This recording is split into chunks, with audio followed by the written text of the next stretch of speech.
नमस्कार, the unique news में आपका बहुत बहुत स्वागत है। इस वक्त हम यहाँ पर हरि सिंह पार्क में मौजूद हैं। आइए कुछ वार्तालाप करते हैं CITU के प्रेसिडेंट तारिक अमी से। सर, सबसे पहले तो मैं आपसे पूछना चाहूँगी कि आज आपके द्वारा यहाँ पे एक प्रदर्शन किया जा रहा है, तो आपका आज का मुद्दा क्या है? मुद्दे कई हैं। एक मुद्दा ये है कि किसान बदहाली का शिकार है। जम्मू का किसान, कश्मीर का किसान, इसको अपनी फसल की वो कीमत नहीं मिल रही है जो उस पर खर्च आती है। जितना खर्च आता है उतना मिलता नहीं है हमारे किसान को। और इसी वजह से जो स्वामीनाथन कमीशन जो बना था, सरकार ने बनाया, उनकी जो सिफारिशात है कि वाजिब दाम चाहिए किसानों को, किसानों की फसल का, वो हमें दे दो। और दूसरा मुद्दा ये है कि यहाँ जम्मू में, कश्मीर में पता नहीं उल्टी गंगा बह रही है कि यहाँ किसानों को देने के लिए कुछ नहीं, लेकिन परेशान करने के लिए बहुत कुछ है। कठुआ से लेकर श्रीनगर तक, कुपवाड़ा तक, दूर दराज इलाकों में जो आम लोग हैं, जिन्होंने कई सालों से उनके तहवील में जो कॉमन लैंड जिसको कहते हैं वो उनके पास है, उनको बेदखल करने के लिए कोशिशें कर रहे हैं, हरासा कर रहे हैं। इस पर रोक लगनी चाहिए। और इसी तरीके से इस सरकार ने बड़े बड़े जो मगरमच्छ हैं, जो ट्रिलियनर्स हैं, उनके कर्ज़ात माफ़ किए, लेकिन किसान बदहाली का शिकार है, खुदकशी पर आ रहा है। इसके कर्ज़ात वन टाइम रिलीफ दे दो किसान को। ये मुद्दे हैं। और इसके अलावा जहाँ तक ट्रेड यूनियंस का ताल्लुक़ है, अब ट्रेड यूनियन वाले क्या कहते हैं कि हमें मिनिमम वेजेस चाहिए। स्कीमों में काम करने वाले आंगनवाड़ी वर्कर्स, हेल्पर्स, आशा वर्कर्स, अभी आशा वर्कर्स ने यहाँ प्रोटेस्ट भी किए और यही मांग लेकर कि भाई आप तो हमें ये इंसेंटिव दे रहे हैं 2000 रुपये का, उससे बनेगा क्या? हमें कम अज़ कम जो मिनिमम वेजेस हैं, जो कानून खुद सरकार ने बनाया है, उसके दायरे के अंदर लाओ, हमें वर्कर मान लो। और इसी तरीके से अभी यहाँ जम्मू कश्मीर में निराला, सब कुछ निराला है। एक कानून उन्होंने नाफिज किया कि आप सरकारी मुलाजिम या स्कीमों में काम करने वाले वो एसोसिएशन नहीं बना सकते, वो प्रोटेस्ट नहीं कर सकते। और कहीं नहीं है देश के अंदर, लेकिन ख़ास है हम। और इसीलिए जम्मू के लोगों को, मुलाजिमों को परेशान करना है, कश्मीर को और ज़्यादा परेशान करना है।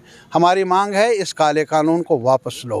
सर, सरकार तो ये दावा करती है कि किसानों के लिए बहुत सारी स्कीम्स हैं, वो निकाली जाती हैं। अब देखिए ना, मैंने कहा ना, ये स्कीम, ये मिनिमम सपोर्ट प्राइस, वो तो खुद इनका जो मनमोहन सिंह साहब थे वहाँ उस वक्त बना था वो कमीशन। बाद में इन्होंने भी, हमारे जो मौजूदा प्राइम मिनिस्टर है, इन्होंने भी बार बार पार्लियामेंट से बाहर कहा जो सिफारिशात है उनको लागू कर लेंगे। हम तो कहते हैं कि जो सिफारिश उन्होंने की है प्रोक्योरमेंट के ज़रिए मिनिमम सपोर्ट प्राइस देने का, वो तो मिलना चाहिए ना किसानों को। हम तो ये कहते हैं वन टाइम रिलीफ दे दो, कर्ज माफ़ कर लो। कहीं खुदकशी, मुल्क के कई इलाकों में खुदकशियाँ उनकी रिपोर्ट आ रही है, इस वजह से उनके पास कर्ज वापस करने का कोई अब ताकत नहीं है।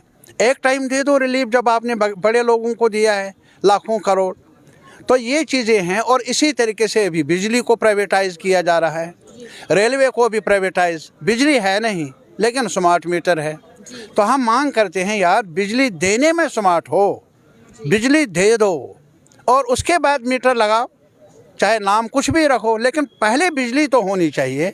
वो हमें मिलती नहीं है। तो ये सब मुद्दे हैं ऐसे जहां हम एक साथ मिलकर पूरे देश के अंदर ट्रेड यूनियंस और किसान ऑर्गेनाइजेशंस हमने मोर्चा संभाला है। जगह जगह डेमोन्स्ट्रेशंस, प्रोटेस्ट, धरना हो रहे हैं। सर, अंतिम प्रश्न मेरा आपसे ये रहेगा कि जब 370 तोड़ी गई थी तब कहा गया था कि बेहतर दिन आएंगे, अच्छे दिन आएंगे, तो वो कहा आपने, वो बताओ ना, क्या सारे देश के अंदर चुनाव हैं जी, असेंबली के चुनाव पहले भी होते थे ना, और अब भी हो रहे हैं।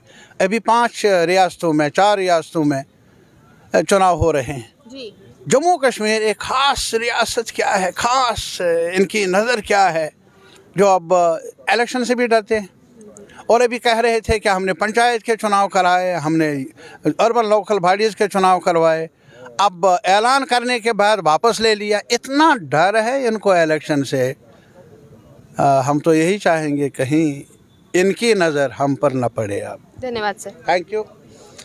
तो जैसा कि आपने देखा यहाँ पे जो है एक प्रदर्शन किया गया है और लगातार मांग यही है कि किसानों की जो परेशानियां हैं उनको दूर किया जाए। यहाँ पर जो प्रदर्शन है उसका मेन मुद्दा आज यही था कि बहुत सारी ऐसी फार्मर पॉलिसीज़ हैं जिनको लागू किया गया है लेकिन उनका जो है कुछ फ़ायदा नहीं हो रहा है। आपके इस बारे में क्या राय है, आप कमेंट सेक्शन में ज़रूर रखिएगा। आज के अपडेट के लिए बस इतना ही। ऐसी अपडेट्स के लिए बने रहिए द यूनिक न्यूज़ के साथ। मैं हूँ उष्मीत कौर, वीडियो जर्नलिस्ट गगनदीप सिंह के साथ। धन्यवाद।